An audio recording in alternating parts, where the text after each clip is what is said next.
ಹಿಮ್ಮೇಡೆ ಮತ್ತೆ ಅನಿತಾ ಮೇಡಮ್ ಮೇಲೆ ಮತ್ತೆ ಈಗ ಪೋಸ್ಟರ್ಗಳ ತಪ್ಪಿಲ್ಲಬೇಡಿ ಬ್ರದರ್. ನಾನು ಈ ರಾಜ್ಯದ ಮುಖ್ಯಮಂತ್ರಿಗಳಾದ ಮೇಲಾದರೂ ಇದೆಂಥವು ಬ್ಲೂ ಫಿಲಮ್ ಮಾಡಿಸೋದು, ಪೋಸ್ಟ್ ಅಂಟಿಸೋದು ಇದೆಲ್ಲ ಬಿಡ್ತಾರೆ ಅದನ್ನು ಅಂತ ಅಂದ್ಕೊಂಡಿದ್ದೆ. ಆ ಕೈಯಲ್ಲಿ ಇನ್ನೂ ಹೋಗಿಲ್ಲ. ಅದೆಲ್ಲ ಪೋಸ್ಟ್ ಅಂಟಿಸ್ಬಿಟ್ಟು ಪ್ರಚಾರ ಮಾಡೋ ಅಂಥದ್ದು ನಂದು ಬಿಟ್ಟುಬಿಡಿ. ಈವನ್ ನನ್ನ ಹೆಂಡ್ತಿದ್ದು ಫೋಟೋ ಹಾಕೋರು, ನಂದು 100 ಎಕರೆ ಅಂತ ಅದೇನೋ ನಿಖಿಲ್ದು ನಂದು ಹಾಕೋರಲ್ವೇ. 46 ಎಕರೆ 40 ವರ್ಷದ ಹಿಂದೆ ಕಷ್ಟಪಟ್ಟು ಸಂಪಾದನೆ ಮಾಡಿರೋ ಜಮೀನು. ಅದು ಬಿಟ್ಟು ನನ್ನ ಹೆಸರಲ್ಲಿ ಇನ್ಯಾವ ಜಮೀನಿದೆ? 100 ಎಕರೆ ಅಂತೇನು ಹಾಕೊಂಡವ್ರಲ್ಲ ಪೋಸ್ಟ್ರಲ್ಲಿ. ಇನ್ನು ಅನಿತಾ ಮೇಡಮ್ ಅವ್ರದ್ದು 36-37 ಎಕರೆ ತಗೊಂಡವ್ರೆ. ಖರೀದಿ ಮಾಡಿರೋದು, ಖರೀದಿ ಮಾಡಿರೋ ಜಮೀನ ಯಾವನೋ ಪೋಸ್ಟ್ ಹಾಕೊಂಡು ಅವ್ರ ಹೆಸರಿನಲ್ಲಿ ಹಾಕ್ಬಿಟ್ಟು ನನಗೆ ಜಮೀನು ಕೊಡಿಂದರೆ, ಬೆನಗಾನಹಳ್ಳಿಲಿ ಸತ್ತೋದವ್ರು ಹೆಬ್ಬೆಟ್ಟು ತೋರಿಸಿ ಜಮೀನು ತಗೊಂಡಂಥ ವ್ಯಕ್ತಿ ಈ ಪೋಸ್ಟನ್ನ ಈಗ ಅವ್ರ ಬೆಂಬಲಿಗೆ ಹೇಳಿ ಹಾಕ್ಸ್ಕೊಂಡು ಇದರಲ್ಲಿ ಪ್ರಚಾರ ಮಾಡ್ತೀನಿ ಅಂದರೆ ಜನ ನಂಬ್ತಾರ? ಮುಖ್ಯಮಂತ್ರಿ ಆದಾಗಲಾದರೂ ಒಂದು ಸ್ಟ್ಯಾಂಡರ್ಡ್ ಬೇಡವಾ? ಒಂದು ಸ್ಟ್ಯಾಂಡರ್ಡ್ ಇಲ್ಲದೆ ಈ ರೀತಿಯ ನಡವಳಿಕೆ ಇವತ್ತು ಈ ರಾಜ್ಯ ಯಾವ ಪರಿಸ್ಥಿತಿ ಹೋಗುತ್ತೆ ಅನ್ನೋದನ್ನು ಯೋಚನೆ ಮಾಡಬೇಕು. ಕುಟುಂಬದವ್ರನ್ನ ಫೋಟೋ ಎಲ್ಲ ಹಾಕಿ ಇದು ವಿಕೃತ ಮನಸ್ಸು. ಅದು ಅಷ್ಟೇ ವಿಕೃತ ಮನಸ್ಸು. ಅದು ಹೇಳದ್ನಲ್ಲ, ಇದು ಮೊದಲಿಂದಲೂ ಬಂದಿರೋದು ಇದರಲ್ಲೇ. ಈ ಕೈಯಲ್ಲಿ ಬಂದಂಥ ವ್ಯಕ್ತಿ ಈಗಲೂ ಇದನ್ನೇ ಮುಖ್ಯಮಂತ್ರಿ ಆದಮೇಲಾದರೂ ಆ ಮುಖ್ಯಮಂತ್ರಿಯ ಕುರ್ಚಿಗಾದರೂ ಗೌರವ ಬೇಡವಾ?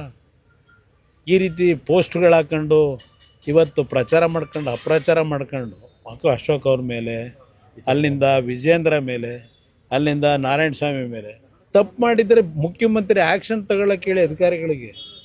ಪೋಸ್ಟ್ನಲ್ಲಿ ಸುಮ್ಮನೆ ಹಾಕೊಂಡು ಪಾಪ ಇಲ್ಲಿವರೆಗೆ ಕಾಂಗ್ರೆಸ್ನ ಮಂತ್ರಿಗಳು ಶಾಸಕರದೇ ನಡೆದೋಯ್ತು, ವಿಧಾನಸಭೆ ಕಲಾಪದಲ್ಲಿ ನಡೆದೋಯ್ತು, ಮತ್ತು ಅವ್ರನ್ನ ಬಾಯ ಮುಚ್ಚಿಸಿದ್ರು.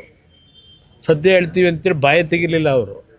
ಆ ರೀತಿ ಈ ರಾಜ್ಯದಲ್ಲಿ ಏನು ನಡೀತಾ ಇದೆ, ಬಹುಶಃ ಇನ್ನು ಮುಂದಕ್ಕಾದ್ರೂ ನಿಲ್ತದೇನೋ ಅಂದ್ಕೊಂಡಿದ್ದು. ಇದರಿಂದ ಎದುರುತ್ತೀರಾ ಸರ್ ಕುಮಾರಸ್ವಾಮಿ ಫ್ಯಾಮಿಲಿ ಅವ್ರ ಫೋಟೋ?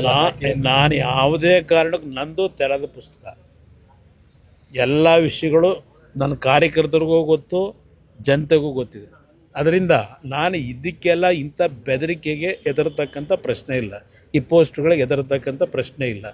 ಜನಗಳ ಮುಂದೆ ನಮ್ಮ ಪಕ್ಷದ ಹೋರಾಟ ಏನಿದೆ ಜನಗಳಿಗೋಸ್ಕರ, ರೈತರಿಗೋಸ್ಕರವಾಗಿ ನನ್ನ ಹೆಸರನ್ನ ಹೇಳ್ತಾರೆ ಪದೇ ಪದೇ. ಹೌದಪ್ಪ, ನನ್ನ ಕಾಲದಲ್ಲಿ ಇದು ಮಾಡಬೇಕು ಅಂತ ಹೊರಟಿದ್ದು ನಿಜ. ನಾನು ಮಾಡಲೇಬೇಕು ಅಂತಿದ್ದರೆ 2ನೇ ಬಾರಿ ಮುಖ್ಯಮಂತ್ರಿ ಆದಾಗ ತಕ್ಷಣ ನಾನು ಕ್ರಮ ತಗೋತಿದ್ದೆ. ಆ ರೀತಿ ಇದ್ದಿದ್ರೆ ಯಾತಕ್ಕೆ ನಾನು 2ನೇ ಬಾರಿ ಇದ್ನಲ್ಲ, ಯಾಕೆ ಮಾಡಲಿಲ್ಲ? ಮಾಡೋದಾಗಿದ್ರೆ ಆಗ ಮಾಡಿಬಿಡುವೆ. ನನ್ನ ಹೆಸರನ್ನ ಹೇಳ್ಕೊಂಡು ದುಡ್ಡು ಹೊಡೆಯೋ ಕೆಲಸಕ್ಕೆ, ಭೂಮಿ ಲಪಟಾಯಿಸೋ ಕೆಲಸಕ್ಕೆ ಇವತ್ತು ನನ್ನ ಹೆಸರನ್ನು ಉಪಯೋಗ ಮಾಡ್ಕೊಂಡು ಹೊರಟವ್ರೆ. ಏನಾದರೂ ಉದ್ದೇಶ, ಒಳ್ಳೆಯ ಉದ್ದೇಶ ಇದ್ದರೆ ಬೆಂಬಲ ಕೊಡೋದ? ಯಾವುದರಲ್ಲಿ ಇವ್ರಿಗೆ ಒಳ್ಳೆಯ ಉದ್ದೇಶ ಇದೆ?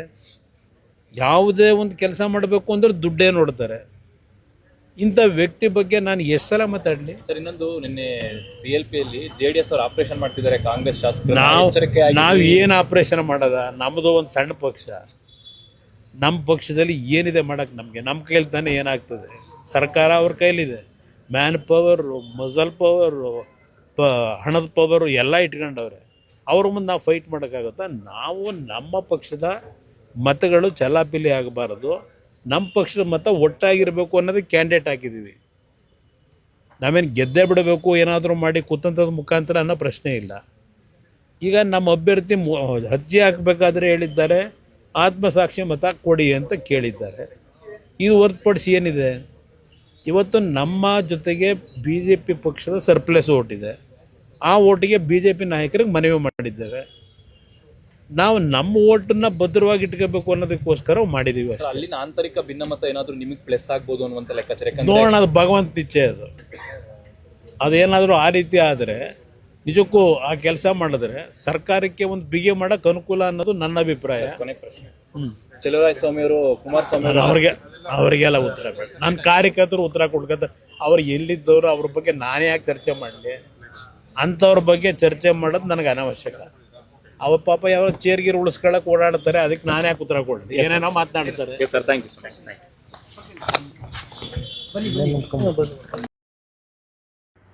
ರಾಜಧಾರಿ TV, ಅಡೆತಡೆ ಇಲ್ಲದ ಪ್ರಜಾದಾರಿ.